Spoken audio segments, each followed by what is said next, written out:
Hey, welcome to Unit 1. Unit 1 is about whole numbers. Most of the operations with whole numbers, I'm assuming that you already know before you get to this class. That's addition, subtraction, multiplication, and division. But let's go cover some of the other things from the chapter that maybe you're not quite so familiar with. One of the first things we're going to look at is critical thinking. And you can kind of think of these as like number riddles. So if you have a problem like this here and they tell you to use the signs, plus, minus, multiply, or divide. And they say use these here to make this number sentence true. One thing you're going to do is you're just going to play around with these signs, and there's a limited number of options. So eventually you will get it. And I'm going to look at this 75 times 2, that's 150. There's no way I can use 150 and 11 to get down to 7. I don't even want to try to divide by 2. Oh, if I add 2, that's 77. 77 divided by 11. I better make sure I put parentheses on that because of the order of operations. But then I have 77 divided by 11. That would equal 7, and that would make that true. So, like I said, these think of them as number riddles, mathematic riddles, and you just play around with them until you make the number sentence true. Let's take a look at factor trees next. Some of you are probably familiar with factor trees already, but we'll go ahead and cover that. If I have, let's say, 268, and I'm looking at 268, the way that I create a factor tree, I'm trying to find the prime factors of 268. So I need to start with, I'm just going to start with any two numbers that when I multiply them together, it comes up with 268. And I can tell just by looking at it that this is divisible by 2 because 8 is divisible by 2. So the whole number is divisible by 2. So I'm saying 2 times 134 will work. 2 is prime. I'm going to go ahead and circle it.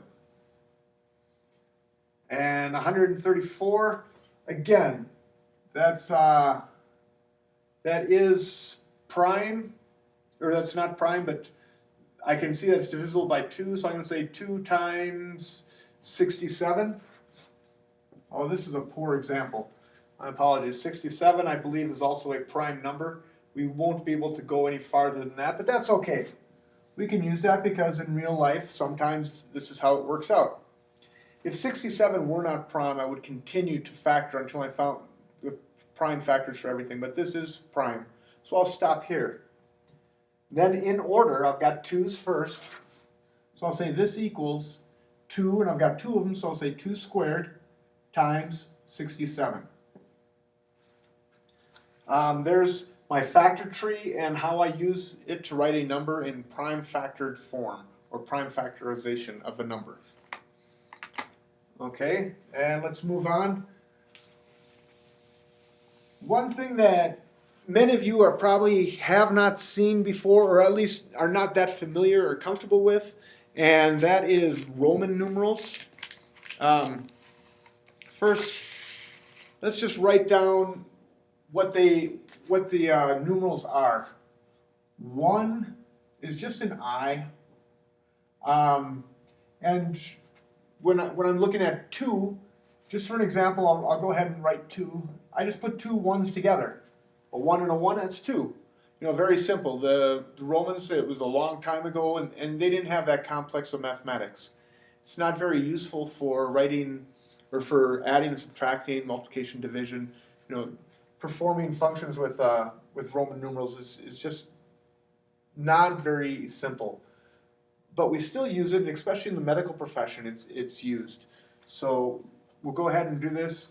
If I'm looking at 5, the Roman numeral for 5 is a V. The Roman numeral for 10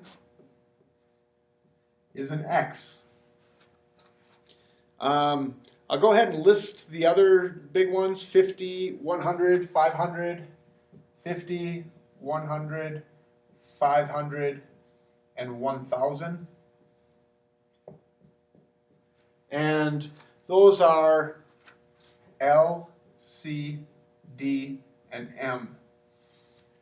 That's not really enough to just show you, understand how Roman numerals work. So let's talk about making numbers with Roman numerals. Notice when I made 2, I put 2 ones together.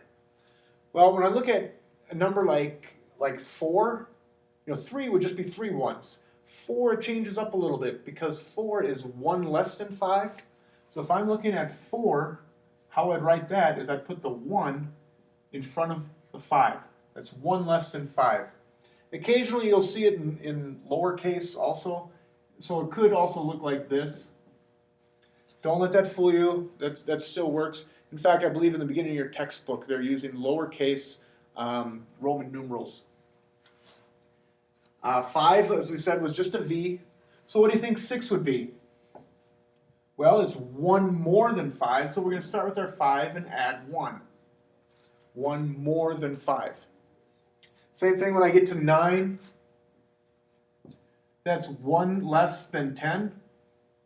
And 11 is 1, is 1 more than 10. And it's pretty simple. If I'm looking at the number 90, for instance, 90 is 10 less than 100. So instead of saying L X X X X, I'm going to say it is 10 less than 100 XC. So that's 90. But how would I write something like 80?